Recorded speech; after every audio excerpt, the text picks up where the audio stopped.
Welcome to Flipping Miami, a podcast for those who want to learn real estate investing, do more, and make more. Now, here is your host, Raul Bolufe.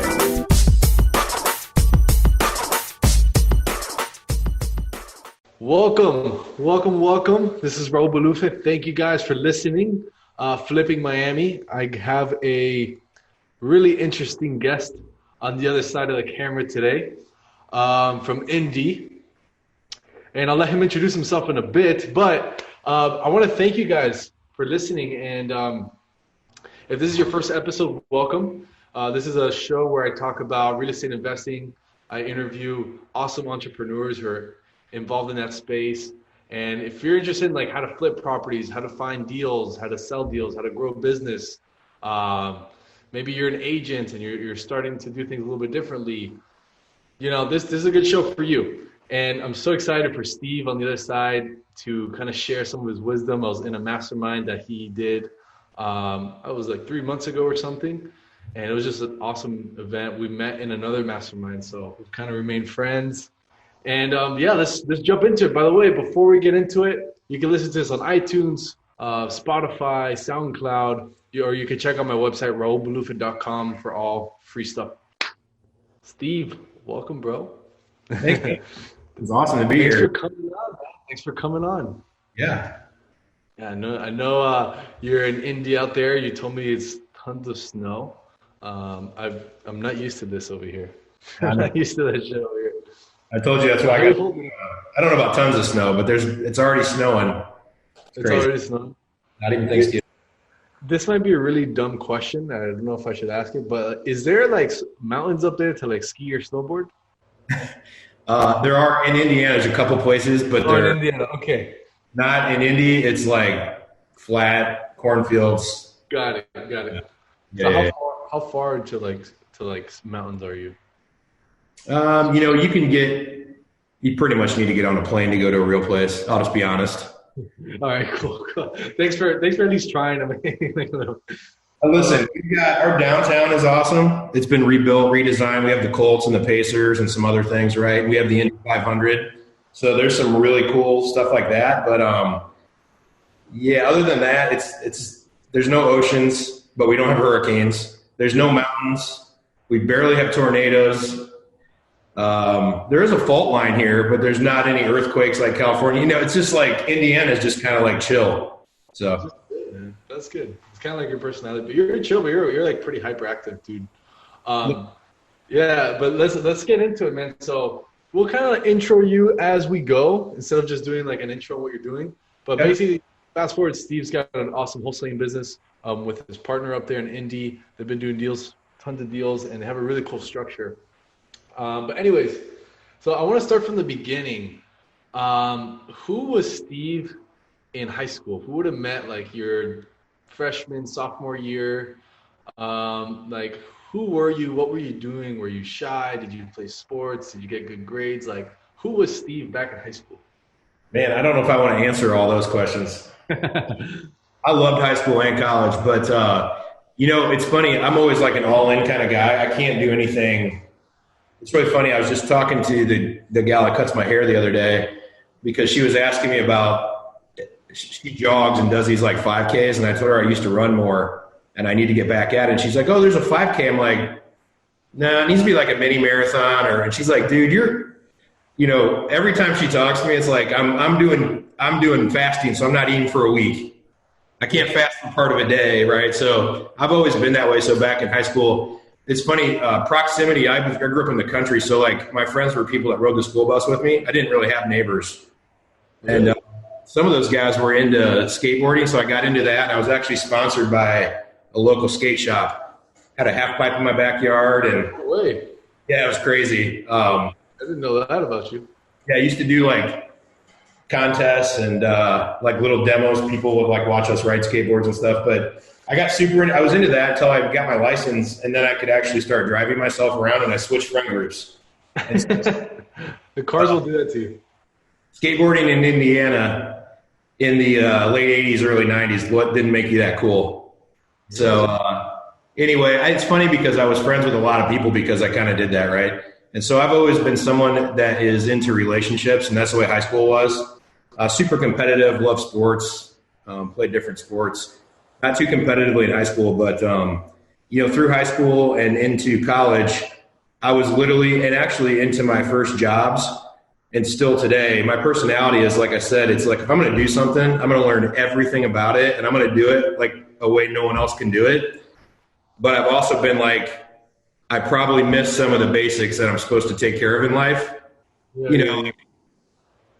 Like a couple years ago, I got pulled over and I got out of the ticket because of my personality, but I forgot to renew my license plates.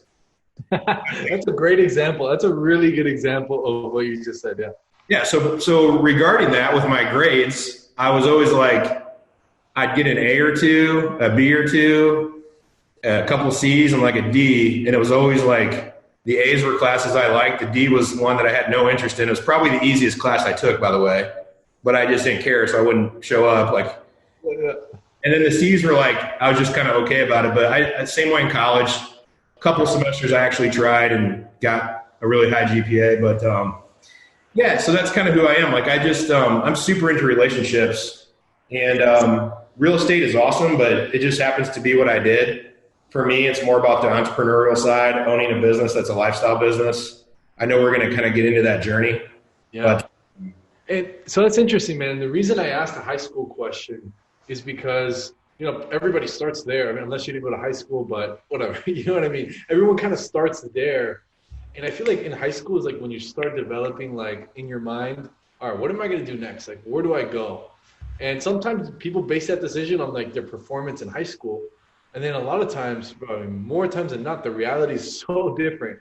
And so like, someone like, let's say you, who, maybe you got good grades, maybe you got bad grades, you're kind of just in and out, kind of just like making your way through high school. You weren't a straight A student all the time, but you still ended up with a business, a good career, and a good lifestyle. I mean, we're always fine tweaking it to make it better and better.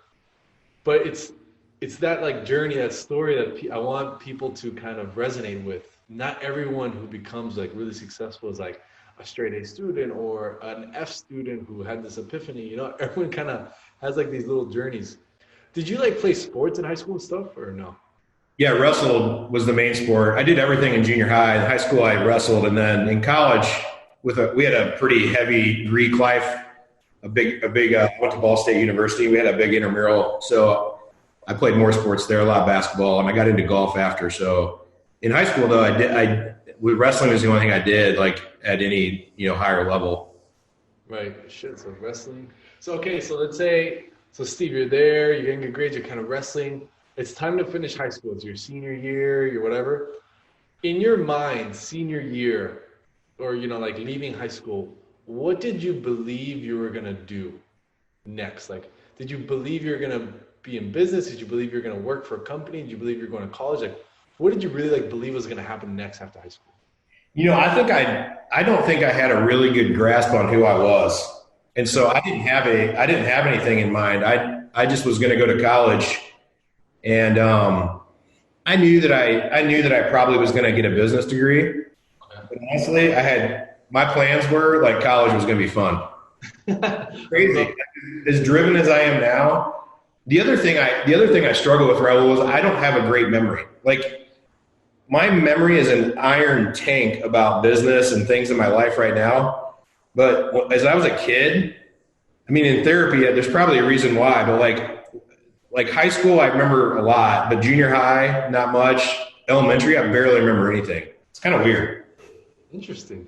I didn't have a life aspiration of what I was going to do after college. Wow. Okay. Interesting. So nice. So where'd you go to college? Ball State University. It's in central Indiana.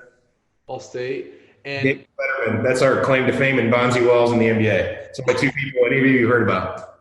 All right. So you didn't know you wanted to get a business degree. So there's something in you that you're like, okay, this business stuff is interesting. All right. So let's fast forward a bit. At what point did you shift your mind, or at what point did either a moment happen or some events happen that you're like, all right, it's time for me to get like my shit together and let me either, I don't know what did you have like a first job, or did you kind of just start getting into business once in college, or how did that go? So I had a couple jobs in high school, nothing that I cared about, but in college I really didn't work much, a little bit. But what's funny is the fraternity that I was in got me connected in student government. It got me connected in the intramural sports at a high level. It got me connected socially. I had a position, I was on like the executive team of our fraternity house. I just was kind of on this path where I didn't worry about it. And when I was graduating, I just talked to 2 or 3 of my fraternity brothers I liked, and I had job offers. I didn't even go through like an interviewing process. I've never had to sit back and look for a job. Isn't that crazy? And so I just kind of knew the other thing with me is like, I always believe in myself and I know things are going to be okay. So I'm not one to like fret about what my plan is 1 or 2 years from now or 5 years from now. I know that I can make stuff happen. I can see things other people can't see. I'm willing to do stuff other people won't do. So I plan a lot more now being 44 and having 3 teenage kids and a business with people that count on me and things like that. But I've never been one to be like super tied to the future. I don't look too far out. And where do you think that belief came from? Or like, where do you think that like kind of little mindset came from? Is it just natural, or do you think your dad or some of your parents thought that way, or maybe an older brother or something, or no? Yeah, my parents have a really strong work ethic and like can make things happen. My dad he's always providing value. He's always there to help people, and he was a little bit entrepreneurial, but he started a business actually. And then when we got older, I had 2 sisters. It's funny, he gave that up because he had a really good, steady career with a company that was later bought by IBM, and he had just, great pension, great career. He took the stability route, which is like, I left that as quick as I could after college. I was like 7 years in corporate world and I was dying to get out, but I think he had the same thing in me that I have in me, but he is just a little bit more conservative than me. But what's interesting is, when I think about it, I feel like I always knew that I could do something and I was going to do something. I just wasn't sure what it was going to be. And I also know that growing up, and maybe we'll get into this later, but a big piece of me knowing who I am now, you met one of my coaches, Jen, when you came to the mastermind. Jen helped me understand more who I am than anybody else has in the last couple of years. And through therapy and coaching and things, I realized, I grew up, again, I didn't grow up in a neighborhood. My sisters are 5 years older and 5 years younger, and both my parents worked. So I was alone a lot. And my ethos is to connect to people. Like, I'm not really extroverted. Like, I don't like going to parties. I don't need to be around people just to hang out, but I want to connect. Like, I want a relationship with people. And being alone a lot, I think, really honed my creativity. And I think part of that belief in myself and my creativity that helps me figure things out came from I'm not a follower because I'm not used to being in a situation like that. Yeah. Right. That's so good. That's like kind of the commonality here. Like when you interview people who've done stuff, like they always have this kind of belief. And I just want to let you guys know, whoever's listening, this belief is in you. It's in everyone. You just have to find it. You just have to accept that it's there. Some people are like, man, I think I could be, a business owner one day. But then it's like the thought is gone and you never think about it again. It's like, no, you should think about it. And then you start thinking like, man, would that be something I want to do? Is that like a real thing? And it's almost like you had that belief coming up, and like the difference is you actually took action on it, whether you thought you were or not. Little by little, you're taking action. You're probably surrounding yourself around people who are like, maybe we're doing bigger things. Then you probably got a job, and then you probably really looked at like the boss and what he was doing. And I don't know, I'm thinking that's kind of how you were thinking. Yeah. So what was your first job? What was it out of college? First real job? Yeah, first real job. I worked for a company called EDS, Electronic Data Systems. They were in like, I don't know how many, 100 countries, but 120,000 employees. It was actually, that's where Ross Perot made a lot of his money, if you guys remember Ross Perot. But it was a huge global IT company, and my client was the Defense Department that I got put on, the first client that I was on. And so it was tech consulting. And so I got out of college in 98. So it was like the run up to .com bubble, the Y2K stuff. Like, yeah. tech was really like booming at that point in time, and there was a lot of people trying to like race into the .com world before it popped. They didn't know it was going to pop, but they were pouring in. And then there was a bunch of people that thought the world was going to end at 1999, December 31st at midnight. They thought every software system in the world was going to crash. Nice. So it was going to come out. Yeah, that's cool.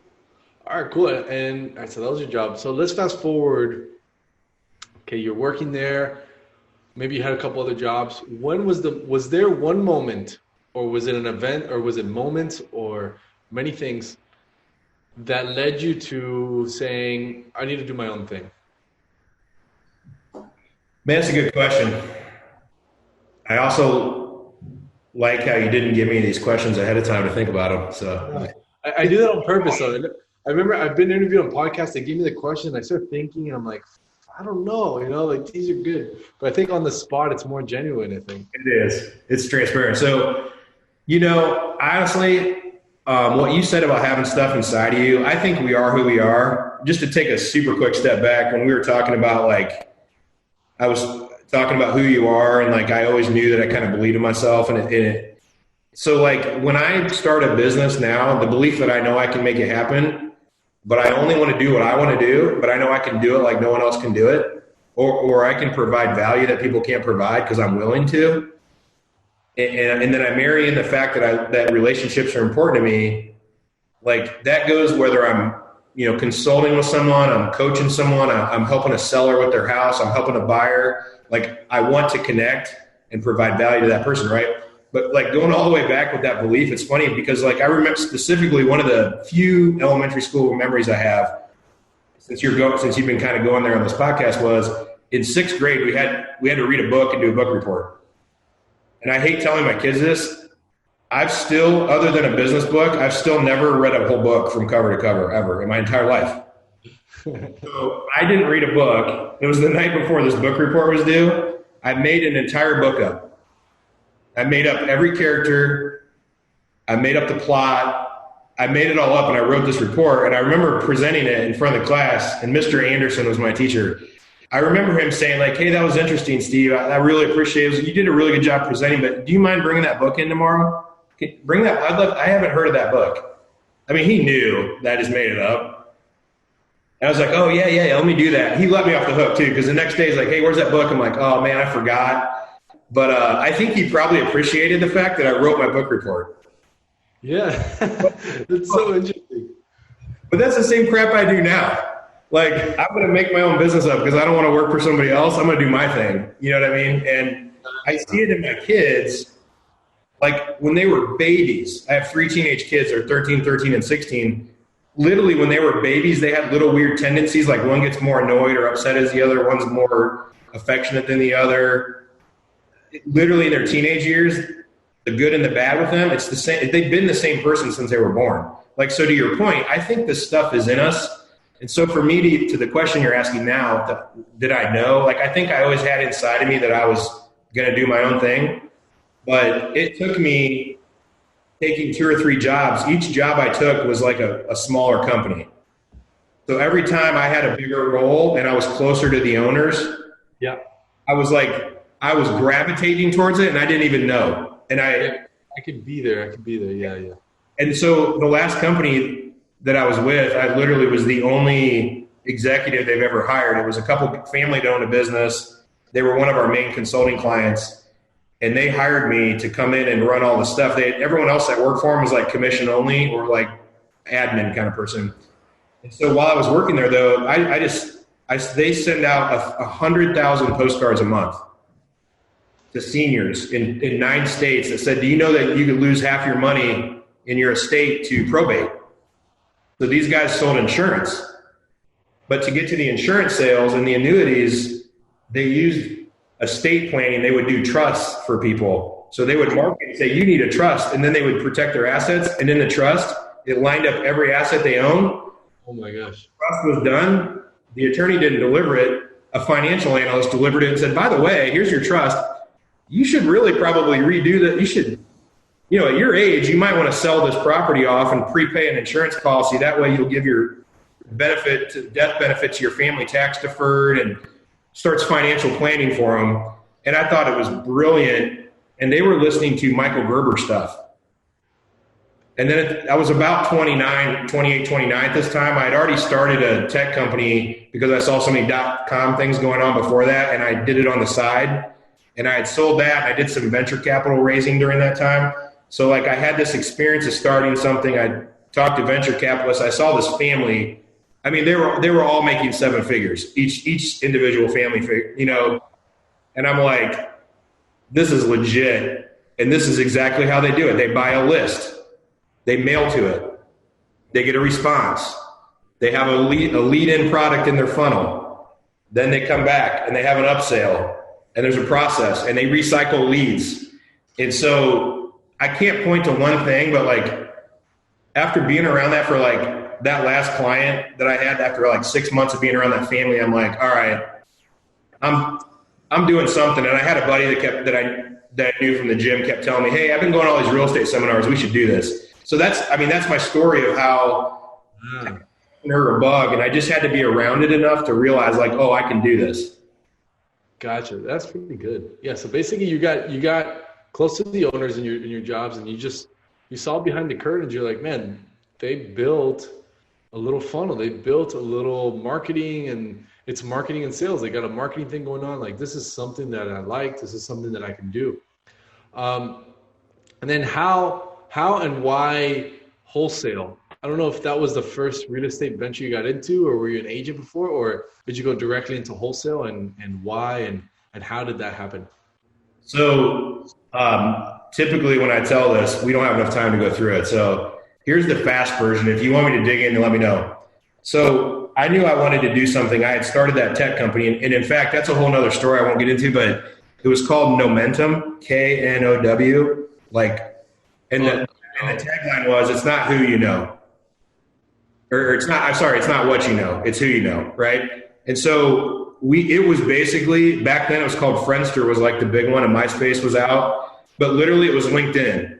So we were like, hey, there's all these social sites, and Facebook wasn't around yet. And so this is like 98, 99, 2000. And so we were going around telling people, I specifically remember there's a company here in town, and I know I'm digressing a little bit, but this is kind of a cool story I think people like. So there's a company here in Indy called Exact Target that got bought by Salesforce for $2 billion. It's a local success story in Indianapolis. We had started this company, and we're like, hey, there's all these social sites, like classmates.com was our business model, to get people paying $3 a month and then invite their friends. And everybody invites 2 or 3 people, and they invite 2 or 3 people. And we were trying to build this out. We had like 8,000 people, and like 5% were paying. And we're like, oh, we can do something. We were building the site out, but we weren't really trying. It was all like kind of word of mouth.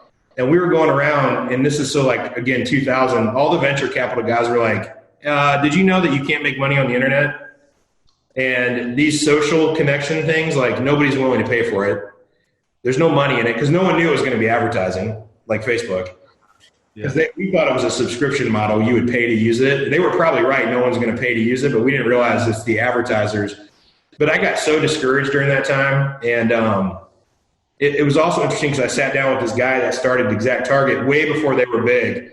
And I remember telling him, like, okay, it's like this Friendster site, but it's for business. And he looked me right in the eye and he's like, Steve, my sales guys spend their entire life building their Rolodexes. Their contacts are like gold. They're not going to put them on the internet for everybody to see. They don't want people to know who they know. I mean, it's so funny because now you look at LinkedIn, right? And like the networking, and I remember walking out there, I was like, man, this sucks. Like, so I doubted myself. Yeah. And because of that, like I kind of got like in this funk where I'm like, man, this isn't going to work out for me, which was the right thing because I decided to walk away from it. But when I did that, and this is the point I was trying to make, I think that was a cool story to share because I think if people get kicked in the nuts, they might give up, right? Yeah. And I'm like, oh, you guys are right. There's no money on the internet. Nobody's going to share their contacts. And now there's Facebook and LinkedIn. But I was kind of like, all right, I'm not going to do this tech stuff. I don't want to be out. I'm not going to do this like internet thing. I don't want to do something that someone can tell me isn't going to work. Like what works? Like real estate has always been there, always will be there. Yeah.